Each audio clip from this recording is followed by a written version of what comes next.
going to Hillsong Colour Conference 2021 this year. So, what is Hillsong Colour Conference? Colour Conference, to what I understand, is run every year by Hillsong, and it's a gathering of women around the world, I think, just to celebrate our sisterhood in Christ and really embrace what is our unique identity as women, as Christians, as followers of Jesus. And I actually don't really know what it's going to be like because I've never been, but I know something really special happens when we as sisters, as women, just gather in one place and really embrace and welcome just our identity as loving sisters. Yay.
Over the weekend, hopefully as you guys remember it, you think about the world side on the mountain, us being in this space, but also what God is really inviting us to, and actually calling us out to in this season to really, be seen and be heard, and actually rise up into those spaces. Supporting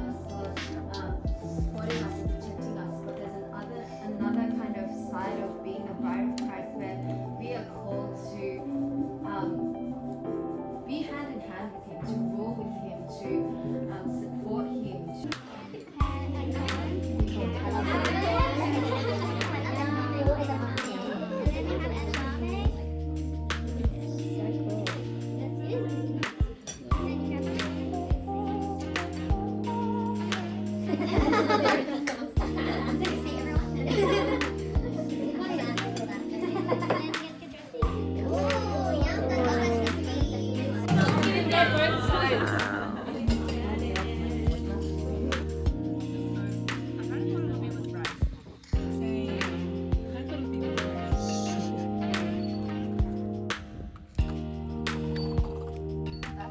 We are currently taking a break between the sessions, and we are on a swing where there is a playground and it's very nice. What's up? Okay, Grace, what are we doing today? Hello, we are enjoying nature. I'm enjoying nature. Did you not just see me on the swing? It's a butterfly. So yes, I'm enjoying nature. Wow. Look, it's a butterfly. Where? Right there! Oh!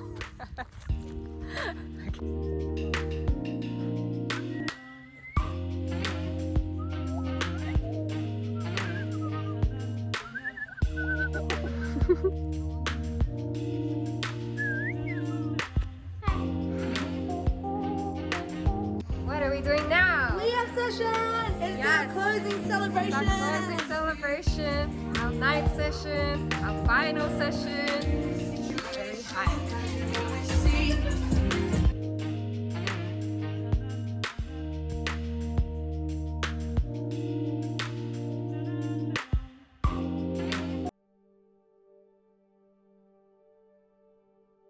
See. radiant faces, and they'll know something's different. But I honestly believe that. I think something changes when we see God, just like Moses when he encountered the face of God, something changed in him, and I believe that for each one of you girls as well. So cool.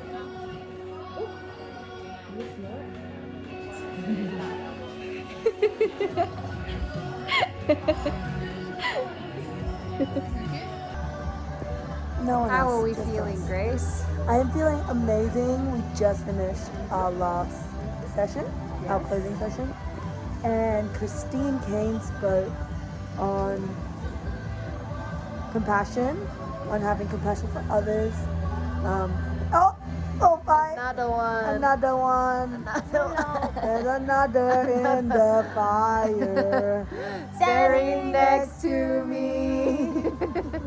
Anyways, that was a good session. We're about to have dinner now and just chill. Through both ends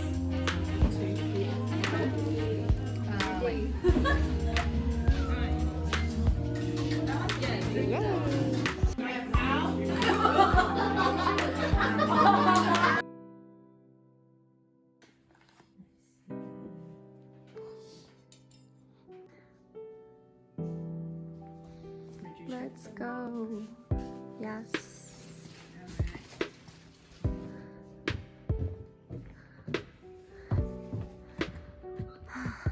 Bye, place.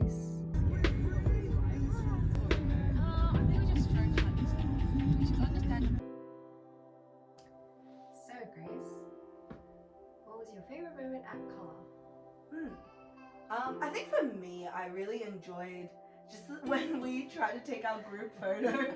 It was really funny. So what happened pretty much was we were at like this swing set kind of thing, and we were trying to be fit and athletic and flexible, but we were none of the above. And yeah, you'll see the clips. fit. I was athletic. I got to the. You did get to the top. I chose to stand at the side of the baby. Yeah. So yeah, hopefully you'll see some footage of that That was really fun. here. Editing, yes, here. But yeah, that was probably one of my favorite moments. What about you? Took my favorite moment. Oh, well, But yeah, I enjoyed that. I think eating as well was really fun. There were really good meals. Mama Chanel, some of the people at the conference as well made really great meals for us, and just chatting with everyone as well, like being able to kind of stop and just catch up with people, because we live really busy lives, I think, and it's kind of hard to like actually connect and just really hear how someone's been doing. So that was really fun too. And what do you think would be your biggest takeaway from this retreat / conference? That's really hard for me, because I feel like there was a lot, like we had a lot of amazing speakers come, but I think for me, I just have my notes here in case you're I wondering. don't have my notes. I'm prepared. Yeah, for me, I think it was like there was a speaker called Lisa Bouvier, and she was kind of just talking about leadership, and she was like telling how like real leaders don't try and push their rank onto others. So like when you're in a team, when you're working, like real leaders, good leaders, like don't try to push the fact that I am your leader, so you will listen to me. Real leaders actually give out strength. Like they actually empower their team. They actually go and see an area where someone struggles, instead of being like, you suck, they actually go, hey, I want to use my time and my energy to help you grow. I want to see you become better at this. I see your heart for it, and I see your passion for it, so I want to see you do something better with your life. Yeah, and it's like she was kind of talking about like what actually strength looks like in the world. And I think in the world, like strength might look like, oh, I am the strongest, I can lift this table by myself, or like I can do this all independently, I can, you know, do this, do that. But like real strength, like in order to have real strength, like true strength is like going against what the world thinks and what the world believes and what the world actually says. And I think that's so hard, like to not actually conform and not actually give in to the standards of the world, or like just the way the world runs, but actually standing strong in like what God's called us to, and actually being strong enough to be faithful and to actually go against the grain, and kind of strong enough to be thought of as weird, or like, you know, a random person just declaring the word, or like just someone who should be pitied, but actually being like, no, my life shouldn't be pitied because I'm actually stronger and I am actually going to stand firm in this because I have God and He actually gives me the strength. And yeah, I think one final thing was, I know you said your favorite thing, but I'm just listing pretty much everything right now. But like, I think they were talking about what it actually looks like for us to plant a dream and actually to nurture it and to tend to it and give it care, and what it actually looks like to bury a dream. And when you bury a dream, it kind of looks like giving up on it, not tending to it, kind of neglecting it, and kind of being like, oh, maybe one day I'll get to that. Maybe one day I'll be able to pursue, for me, I guess it's like pursue photography or videography. For me, I've always had a passion for that, and I know that like, I've always had a dream to be able to like take really nice photos and like capture moments in like video form, because I think there's so much power in that, so much emotion in that. But for me, I was always like, oh, I'm not good enough, or like, oh, you know what, like when my life gets less busy, I'll start taking it a bit more seriously. Oh, I don't have the gear for it, or no one really believes in me, so it's like, you know what, it's fine. But actually, what would it look like if we actually tended to that dream and actually like planted a seed in that? What would it actually look like if we did that? And I think yeah, that takes a lot of strength, and in that it's gonna be hard. And like, I think for me, like, I've always wanted to run away from things, and when things get tough, I'm like, so long, fairly well, peace out, I'm done. But it's actually just like true strength is also like staying. And when you stay, there's actually those moments can actually be so strengthening, and those struggles can actually strengthen you so much and actually grow you and shape you into a more like resilient and a more powerful and a more like amazing child of God. And yeah, like, I think that was really cool concepts that we touched on. Yeah, there was a lot on strength, I think, and just like actually taking hold of what is like given to us, I think, and like actually stepping out into what our dreams are, what like we believe or what we want to do, what we're called to do as well. But sometimes it feels like we shy away, and the focus of this conference is on women as well, right? And I think as women as well, we tend to just shrink away from leadership positions, shrink away from like what we think that, or what we want to do or what we dream of doing, because we don't feel like we're adequate. And to be able to actually do something, we have to be perfect at it. We have to like actually be the best person available, and it's all about comparison as well. But I think this was really good in just like actually kind of breaking that, and just like really reaffirming that the idea of like even like a leader is not someone that asserts themselves or their title. It's actually someone that just steps out in like action and actually just takes a hold of what they're doing, takes responsibility for it, and just empowers in ways that cannot be seen as well. Yeah, and I think like even in that, like, I think one of our biggest things of like not even trying and like not even trying to put in the effort is because we're like, oh, like, what if we move and like God's not there? Like, what if we move and it's actually the wrong choice, and like God's actually in the other direction and we've actually just moved so far away? But like something that Lisa actually brought up was like, God is a massive target. Like, God is a massive big target, and the only way that we really miss him is if we don't move.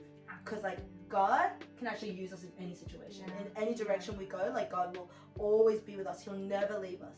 But God can't do anything with us if we don't move. Like, if we don't try to do anything, he can't do anything.